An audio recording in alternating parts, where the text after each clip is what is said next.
Dear students, welcome to Smart Education World. आप सबका smart Education world स्वागत है। आप हमसे जुड़िए, हमारे चैनल को सब्सक्राइब करिए। जो भी कोई इशू हो उसके लिए आप लोग कमेंट बॉक्स में सुझाव दीजिए। जो भी कोई इशू रहे उसको हम लोग सॉर्ट आउट करने की कोशिश करेंगे। इसके साथ साथ मैं सभी अभिभावकगण से भी निवेदन कर रहा हूँ, आप भी हमारे चैनल के माध्यम से जुड़िए। हमारे कंटेंट को आप एनालिसिस करिए। हमारे कंटेंट को एनालिसिस करके आप बच्चों को हमारे चैनल के माध्यम से जोड़िए। बच्चों को मोबाइल प्रोवाइड कराइए ताकि जो भी कंटेंट हम लोग यहाँ प्रोवाइड कर रहे हैं बच्चे उसको आसानी से पढ़ सकें। इसके साथ साथ आप लोग जो है अपना सुझाव भी दीजिए। आप सब जो भी सुझाव देंगे, आप सब सुझाव को हम लोग फॉलो करते हुए यहाँ से और बेहतर से बेहतर कंटेंट प्रोवाइड करने की कोशिश करेंगे। तो प्यारे बच्चे, हम लोग पिछली क्लास क्या पढ़ रहे थे? दो चरवाहे रैखिक समीकरण के युग्म पढ़ रहे थे, यानी pair of linear equation in two variable पढ़ रहे थे। जो हम लोग पिछली क्लास पढ़े थे उसी के आगे हम फिर कंटिन्यू कर रहे हैं।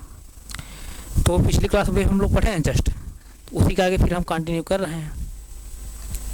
तो पिछली क्लास में भी हम लोगों ने क्या जो है कहाँ तक पहुँचे थे? हम लोग पिछली क्लास में पहुँच चुके थे यहाँ तक कि हमको अब जो है दो चरवाहे रैखिक समीकरण को दो समीकरण के माध्यम से पढ़ना है। और वो दोनों समीकरण के स्टैंडर्ड रूप क्या होगा? a1x plus b1y plus c1 equal to 0 होगा, पहला समीकरण होगा। और दूसरा समीकरण क्या होगा? a2x plus b2y plus c2 equal to 0। इस तरह से दूसरा समीकरण होगा, क्योंकि दो चरवाहे रैखिक समीकरण का जो है हम लोग स्टैंडर्ड इक्वेशन जो है इसी तरह से पढ़े हैं। ax plus by plus c equal to 0 इस फॉर्म पढ़े हैं, जहाँ a b c क्या है? रियल नंबर्स हैं। इसके बारे में मैं सब डिस्कस कर चुका हूँ बहुत डिटेल में, अब वहाँ जाने की जरूरत नहीं है। यहाँ पर भी जैसे a1 b1 c1 a2 b2 c2 ये सब क्या है? रियल नंबर्स हैं। और a1 a2 जो है 0 बराबर नहीं होना चाहिए। और a1 की स्क्वायर प्लस a2 की स्क्वायर इक्वल टू क्या होता है? मैं पिछली क्लास में बता चुका हूँ कि a1 square plus a2 square is not equal to 0।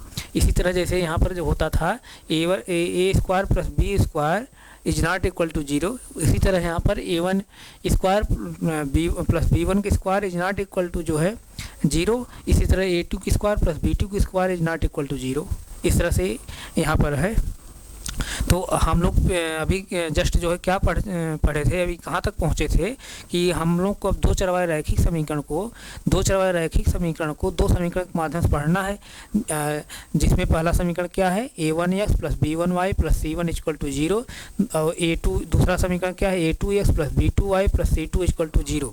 अभी जब दो समीकरण हम लोग पढ़ रहे हैं साथ साथ, तो इसका मतलब अभी हम लोग पिछली क्लास पढ़े हैं, क्लास 9th में भी पढ़े हैं हम लोग, क्लास 10th में भी मैं आपको बताया कि दो चरवाहे रैखिक समीकरण जब आप ग्राफ के माध्यम से पढ़ेंगे, ज्योमेट्रिक माध्यम से पढ़ेंगे, तो वहाँ आप देखेंगे दो चरवाहे रैखिक समीकरण के जितने सोल्यूशन होते हैं सभी सोल्यूशन हमको एक सीधी रेखा प्राप्त होते हैं। तो इसका मतलब क्या? हमको ये दो चरवाहे रैखिक समीकरण के माध्यम से हमको एक रेखा प्राप्त होती है। इसीलिए दो चरवाहे रैखिक समीकरण को हम लोग दो चरवाहे समीकरण को हम लोग दो चरवाहे रैखिक समीकरण कहते हैं। तो जब एक समीकरण हम लोग पढ़ रहे थे एक रेखा प्राप्त हो रही थी, इसीलिए इसलिए जो है जब यहाँ दो रेखा हम लोग पढ़ेंगे, सॉरी यहाँ पर जब हम लोग दो समीकरण पढ़ेंगे तो दो रेखाएं हमको प्राप्त होंगी। अब इन्हीं दोनों रेखाओं को, यानी दोनों समीकरण जब एक साथ पढ़ेंगे तो दो रेखाएं हमको प्राप्त होंगी। अब इन्हीं दोनों समीकरण को, यानी दोनों रेखाओं को जब हम एक साथ पढ़ रहे हैं तो उसके लिए क्या क्या कंडीशन बनेगी, वही कंडीशन को हमको पढ़ना है, वही हमारे सिलेबस में है। तो अभी पिछली क्लास में जस्ट तुरंत मैं बताया था, जब दो रेखाओं को एक समतल हम लोग पढ़ते हैं, एक प्लेन पढ़ते हैं, तो वहाँ पर तीन ही कंडीशन बन सकती है। पहली कंडीशन क्या बनती है? रेखाएँ एक दूसरे जो है इंटरसेक्ट कर सकती हैं, एक दूसरे को प्रतिच्छेदित कर सकती हैं। तो उस कंडीशन में क्या होगा? हमको जहाँ प्रतिच्छेदित करेंगे सिर्फ एक ही जगह प्रतिच्छेदित करेंगे। जैसे अब ये रेखा, इस रेखा को आप, जैसे ये L1 रेखा है, L2 रेखा है, इस L1 L2 रेखा को आप चाहे जहाँ तक बढ़ाते जाएंगे कहीं इंटरसेक्ट नहीं करेंगे, सिर्फ एक ही जगह इंटरसेक्ट करेंगी। अगर एक जगह इंटरसेक्ट कर चुकी हैं तब इंटरसेक्ट कहीं नहीं करेंगी। इस तरह से, जिस तरह से मैं जिस फॉर्म है, तो जब एक जगह इंटरसेक्ट करेंगे तो वहाँ पर हमको कोई कोऑर्डिनेट प्राप्त होगा, यानी एक्स और वाई कुछ वैल्यू हमको निकलेगी। वही एक्स और वाई की वैल्यू जो होगी इन दोनों समीकरण के लिए क्या होगी? सोल्यूशन होगी, हल होगी। इन दोनों समीकरण में उस एक्स और वाई की वैल्यू हम जब पुट करेंगे, दोनों समीकरण जो है क्या होगा? सेटिस्फाई होगा, यानी दोनों समीकरण का मान, दोनों समीकरण का बायां पक्ष और दायां पक्ष क्या होगा? समान होगा। यहाँ तक किसी बच्चे कोई डाउट हो बताइए? नहीं डाउट हो। दूसरी कंडीशन में क्या बताया था? दूसरी कंडीशन ये बताया था दोनों रेखाएं क्या होंगी? एक दूसरे के पैरेलल होंगी, समांतर होंगी। जब समांतर दोनों रेखाएं होंगी एक दूसरे कहीं इंटरसेक्ट नहीं करेंगे, क्योंकि मैं समांतर रेखाओं को हम लोग जानते हैं, समांतर रेखाएं वे रेखाएं होती हैं जिनको आप अनंत दूरी तक बढ़ाते जाइए, वो एक दूसरे क्या करेंगे, इंटरसेक्ट नहीं करेंगे, प्रतिच्छेदित नहीं करती हैं। जब दूसरी कंडीशन ये मिलती है हम लोग को कि दोनों रेखाएं जो है एक दूसरे के इंटरसेक्ट करेंगी, सॉरी दूसरी कंडीशन ये है कि दोनों रेखाएं एक दूसरे क्या है, पैरेलल होंगी। जब पैरेलल होंगी तो रेखाएं एक दूसरे के कहीं इंटरसेक्ट करेंगी नहीं। जब ये दोनों रेखाएं एक दूसरे कहीं इंटरसेक्ट करेंगी नहीं तब इसका मतलब हमको कोई सलूशन प्राप्त ही नहीं हुआ। क्यों नहीं सलूशन प्राप्त हुआ? क्योंकि जब इंटरसेक्ट नहीं कर रहे हैं तो कोई कोऑर्डिनेट हमको मिल ही नहीं रहा है। जैसे एक्स वाई यहाँ मिला, इस तरह से यहाँ एक्स वाई कहीं मिल ही नहीं रहा है। तो इसका मतलब जो है जब एक्स वाई कोई नहीं कोऑर्डिनेट मिल रहा है तो इसका मतलब क्या है, इस कंडीशन में इन दोनों समीकरण के माध्यम से जो रेखाएं बन रही हैं इन दोनों समीकरण के कोई सलूशन नहीं हो, कोई हल नहीं होगा। और जैसे इसको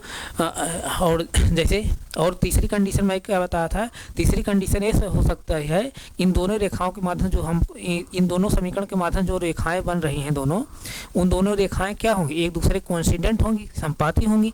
यानी पहली रेखा दूसरी रेखा को उठा कर रख दीजिए आप, दोनों रेखाएं एक ही रेखा पर चल रही हों, दोनों रेखाएं एक ही रेखा पर चल रही हों तो उसे क्या कहते हैं, कोइंसिडेंट या संपाती।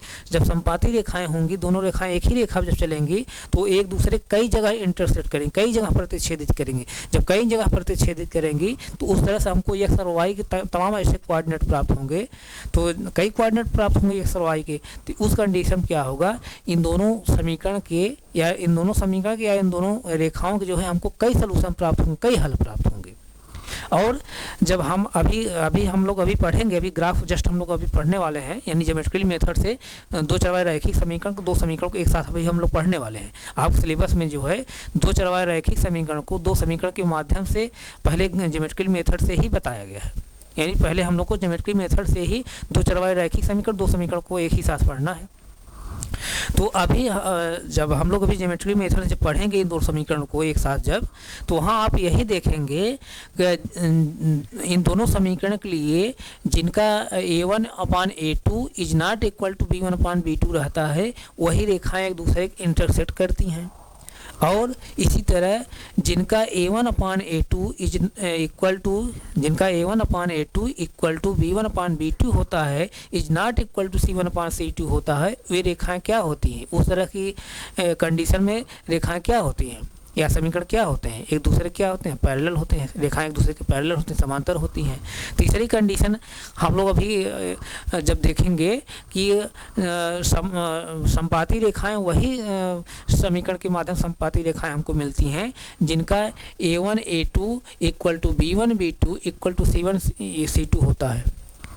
यानी इन दोनों समीकरण के माध्यम से अगर a1/a2/b1/b2 equal to a1/a2 equal to b1/b2 equal c1/c2 जब रहेगा तो इस कंडीशन में जो है रेखाएं क्या होंगी, एक दूसरे क्या होंगी, संपाती होंगी, कोइंसिडेंट होंगी। फिर समझ लीजिए, अभी जब हम लोग ग्राफ के माध्यम से बनाएंगे तो वहाँ पर कंक्लूजन हम लोग तमाम जब एग्जाम्पल हम लोग तमाम क्वेश्चन के माध्यम जब पढ़ेंगे तो वहाँ कंक्लूजन हम लोग देखिए वही निकलेगा कि दोनों रेखाएं तभी इंटरसेक्ट कर रही हैं जब दोनों समीकरण का a1/a2 is not equal to b1/b2 है, वही समीकरण के माध्यम से रेखाएं इंटरसेक्ट कर रही हैं।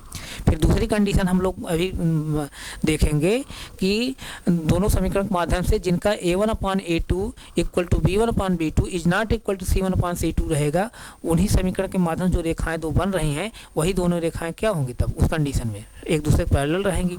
तीसरी कंडीशन में क्या बताया हूँ, जब दोनों समीकरण के माध्यम से a1/a2 equal to b1/b2 equal to c1/c2 होता है, उस कंडीशन में इन दोनों समीकरण के माध्यम जो रेखाएं बनती हैं एक दूसरे क्या होते हैं, कोइंसिडेंट होते हैं, संपाती होती हैं।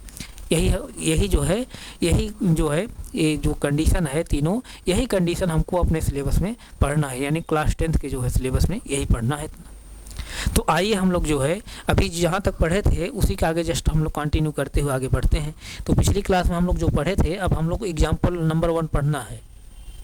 ये सब चीज़ हम लोग पढ़ चुके हैं, अब हम लोग को एग्जाम्पल पढ़ना है।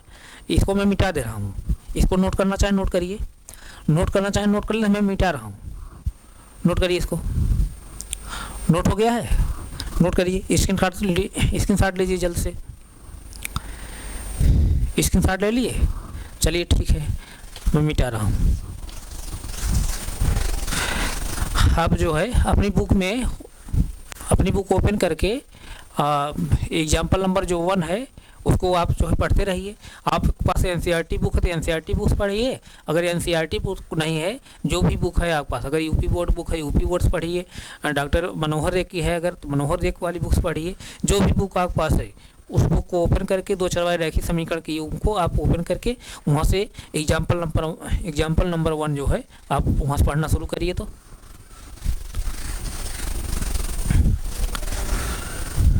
यहाँ तक जो मैं बताया आप सब कोई डाउट तो नहीं होगा।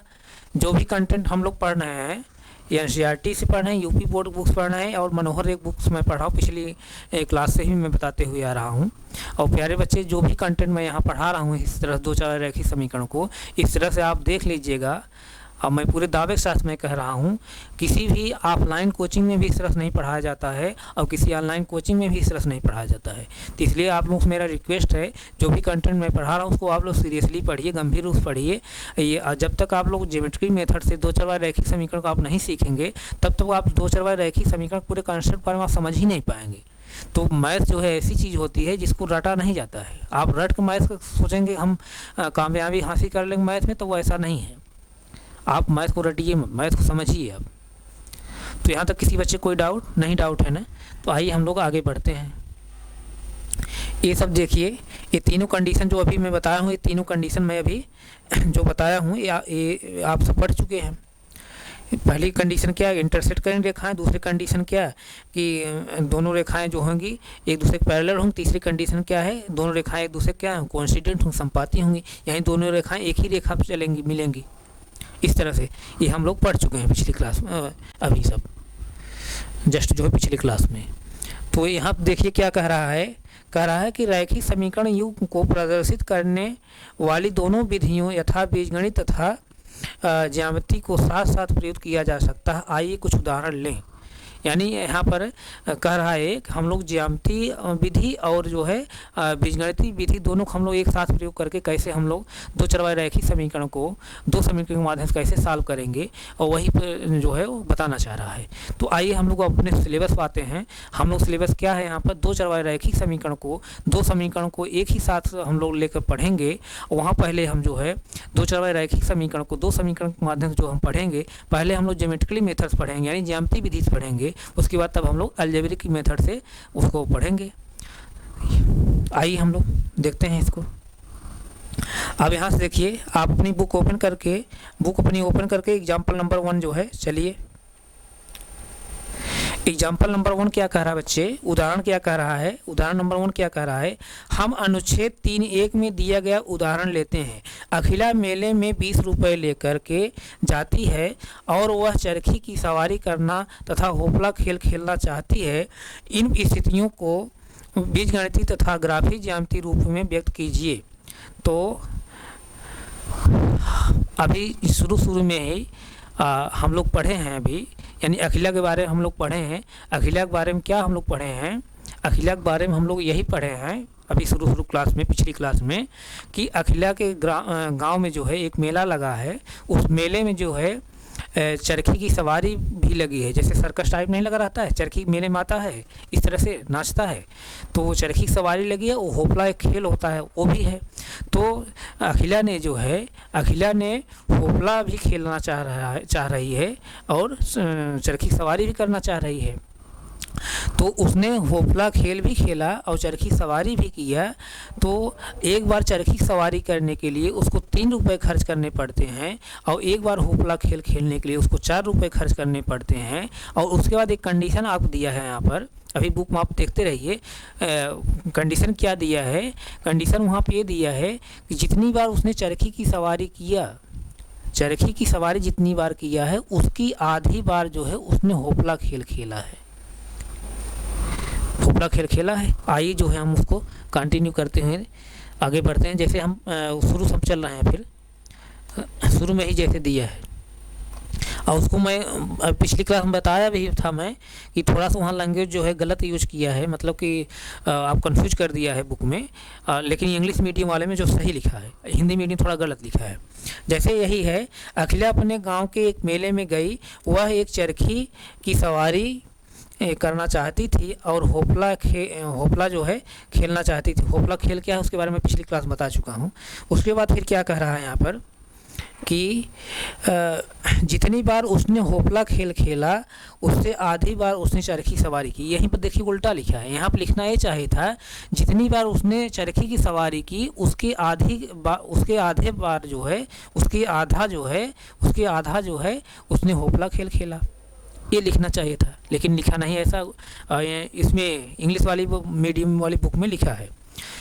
और उसके बाद जैसे देखिए उसके बाद आगे क्या कह रहा है, यदि प्रत्येक बार की सवारी के लिए 3 रुपये तथा होपला खेलने के लिए 4 रुपये खर्च करने पड़े तो आप कैसे ज्ञात करोगे कि उसने कितनी बार कितनी बार चरखी की सवारी की और कितनी बार उसने होपला खेल खेला, जबकि उसने इसके लिए कुल 20 रुपये खर्च किया। तो अभी हम पिछली क्लास में इसका हम लोग समीकरण बनाए थे, बीजगणित समीकरण बनाए थे। तो यहाँ मैं फिर जो है मान ले रहा हूँ। जैसे देखिए माना क्योंकि कितनी बार चरखी की सवारी उसने किया, कितनी बार जो है होपला खेल खेला हमको मालूम नहीं है, तो हम उसको मान ले रहे हैं। और होपला खेल उसने खेला और चरखी की सवारी किया, और दोनों चरखी सवारी करने और होपला खेल खेलने के बाद उसका जो पैसा खर्च हुआ है टोटल 20 रुपये खर्च हुआ है। तब कैसे आप पता करेंगे कितनी बार उसने चरखी की सवारी की, कितनी बार उसने होपला खेल खेला। तो आइए हम लोग मान लेते हैं। माना अखिला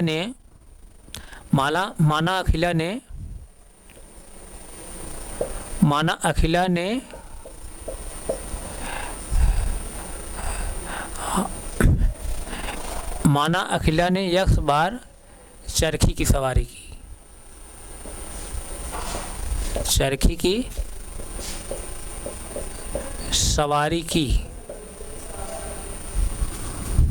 बार चरखी की सवारी की और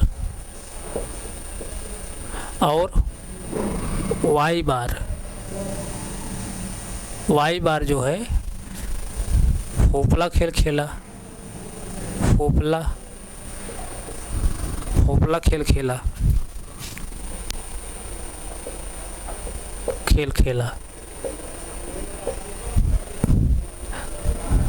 तब यानी देन अकॉर्डिंग टू क्वेश्चन, तब प्रश्नानुसार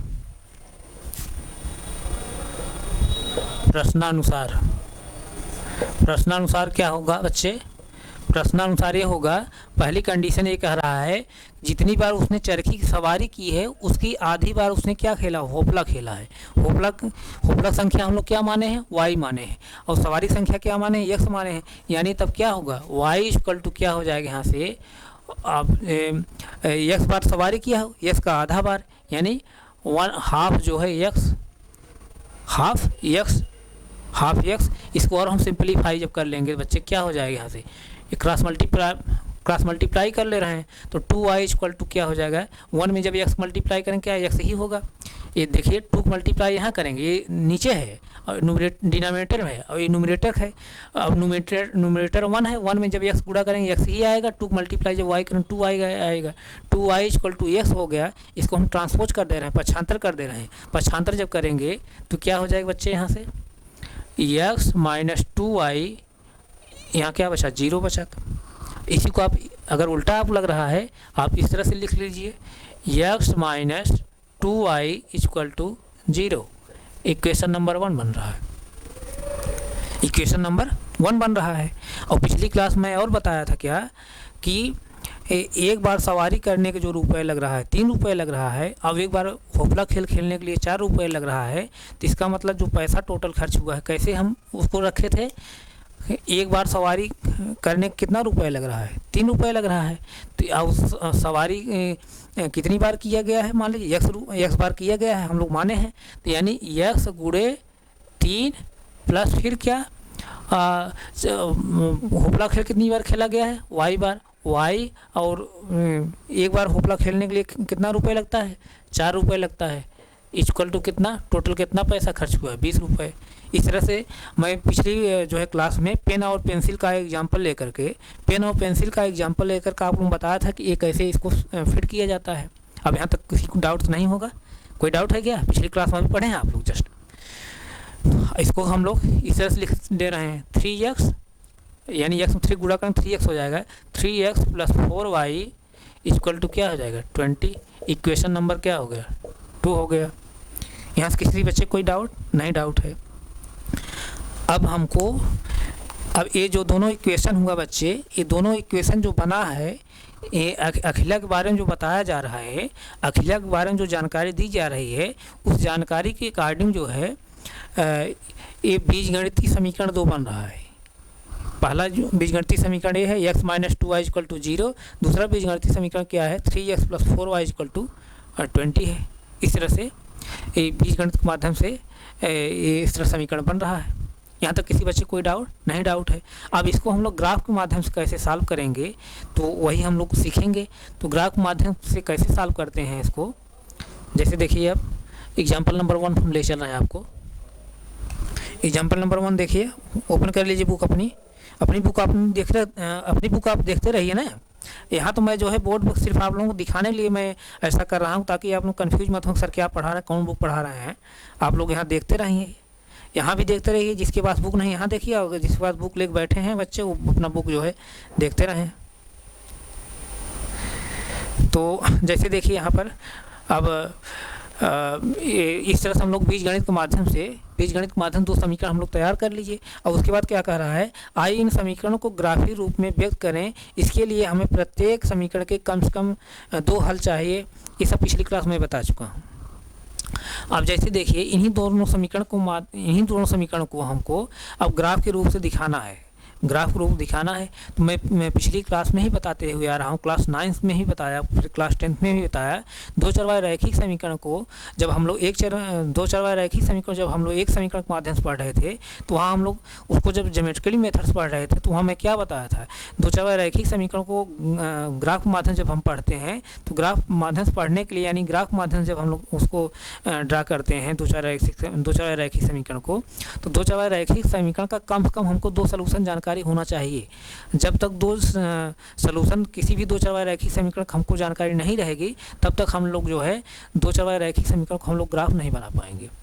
तो आइए हम लोग इन दोनों समीकरणों का अलग अलग जो दोनों समीकरण हैं, इन दोनों समीकरणों का कम से कम हम लोग 2 सलूशन 3 सलूशन इस तरह से निकालते हैं और उन्हीं सलूशन के माध्यम से हम लोग जो है क्या करेंगे, ग्राफ बनाएंगे।